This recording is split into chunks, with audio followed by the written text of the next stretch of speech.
گلوکار و سماجی کارکن جواد احمد کا ماضی گواہ ہے کہ انہوں نے ذاتی مفادات سے بالاتر ہو کر ہمیشہ ملک و قوم کے لیے تعمیری سوچ کو عملی رنگ دینے کی کوشش کی ہے۔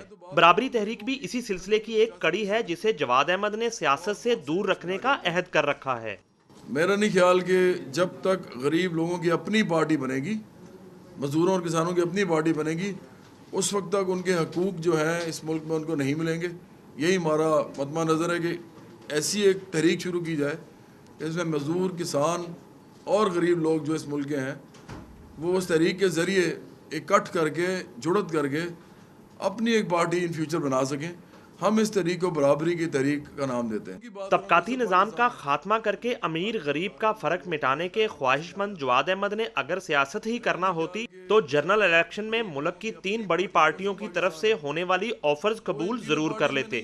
اگر 85% غریب لوگوں کی نمائندگی 85% نہ ہو اسمبلی کے اندر تو وہ قوانین کیسے بنائیں گے غریبوں کے لیے؟ تو اس لیے ان تینوں پارٹیز کے علاوہ بھی جتنی پارٹیز ہیں پاکستان میں وہ مڈل کلاس پارٹیز ہیں، اور اصل میں تو امیر پارٹیز ہیں، امیر لوگوں کی پارٹیز ہیں، جاگیرداروں کی، سرمایہ داروں کی، اور بہت سے جو طاقتور ادارے ہیں ان کے لوگ جو ہیں ریٹائر ہو کے اس میں آ جاتے ہیں۔ جواد احمد کہتے ہیں کہ برابری تحریک کو ملک کے کونے کونے تک لے کر جائیں گے، چاہے اس کے راستے کتنے ہی کٹھن اور دشوار کیوں نہ ہوں۔ کیمرہ مین وارث جمال کے ساتھ نعیم حنیف، ARY نیوز، لاہور۔